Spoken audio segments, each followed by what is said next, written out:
Hello everybody, this is an explanation video on the math solving method stars and bars. So here's a problem. I have 7 pieces of candy and I want to distribute them to William, Henry, and Harrison.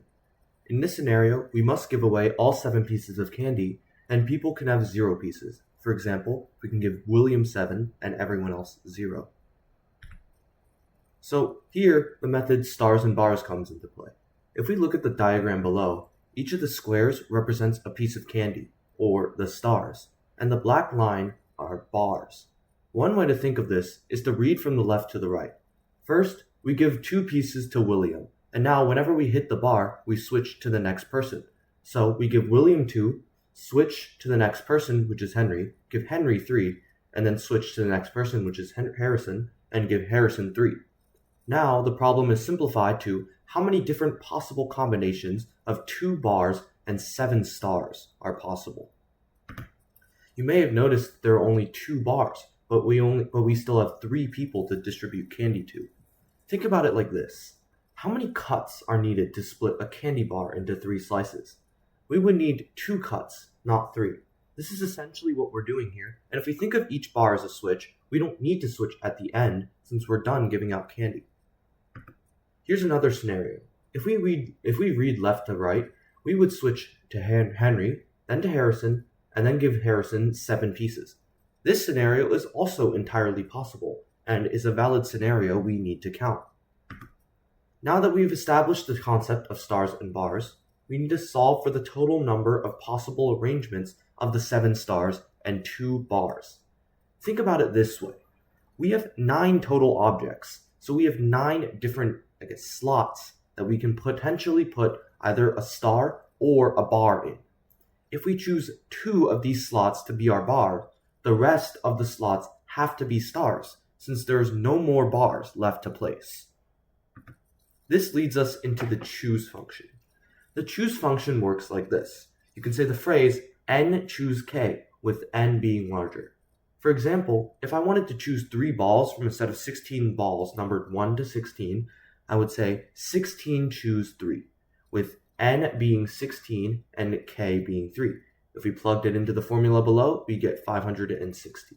In other words, out of 16 total, we choose 3 of them.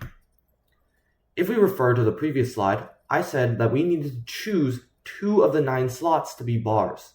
If we rephrase this into choose terms, we have 9 choose 2. Or out of the 9 slots, we choose 2 to be bars. Using the choose function, we get the answer to this question to be 36. Here's a practice problem. Pause here and unpause when you finish the question to see the solution. Alright, my local ice cream place has 5 different flavors to choose from. I bought a triple scoop cone, allowing me to get 3 scoops. Each of these scoops can be any flavor. How many different possible combinations of flavors can I have? This question's a little trickier. In this case, the stars are the scoops of ice cream, and the bars are going to be separating them into different flavors. Since there are 3 scoops, there will be 3 stars. And since there are 5 flavors, there will be 4 bars because of the splitting candy bar. If we were to read this out, we would first switch to flavor 2, get 1 scoop of flavor 2, switch to flavor 3, get 1 scoop of flavor 3, switch to flavor 4, get 1 scoop of flavor 4, switch to 5, and end. So that means we would have 1 scoop of 2, 1 scoop of 3, and 1 scoop of 4 in this combination below. In this question, we will have 4 bars and 3 stars, meaning we have 7 total places to put objects. We can choose 4 of these spots to put bars, meaning 7 choose 4. This gives us an answer of 35. And no, it doesn't matter if we wanted to do 7 choose 3 to choose spots to put stars, or 7 choose 4 for the 4 spots to put bars. This is because of the way the choose function works. You can try doing 7 choose 3 and see how that affects the equation. Here's one last problem. Pause if you want to figure it out, and unpause when you have the answer.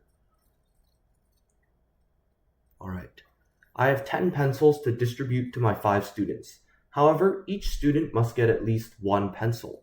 how many different ways can I distribute the 10 pencils? This problem has the added constraint that each student needs to get at least one pencil. So something like this below is not allowed, since it would give some students 0 pencils. You might think that this would be really hard to count, but in reality, all we need to do is make the problem into something we already know how to do. To do this, if we were doing this in real life, personally, I would first give each student 1 pencil each to ensure that everyone gets at least one. And that's what we're going to do here. If we first give 1 pencil to each of the 5 students, we would have given out 5 pencils, leaving us with 5 remaining to distribute however we would like. In other words, we can reword this problem into distributing 5 pencils to just only 5 pencils to 5 students, however we would like. The problem has 4 bars and 5 stars, and so has 9 total objects, meaning the solution is 9 choose 4 or 9 choose 5, or 126. That is all. Thank you for watching, and goodbye.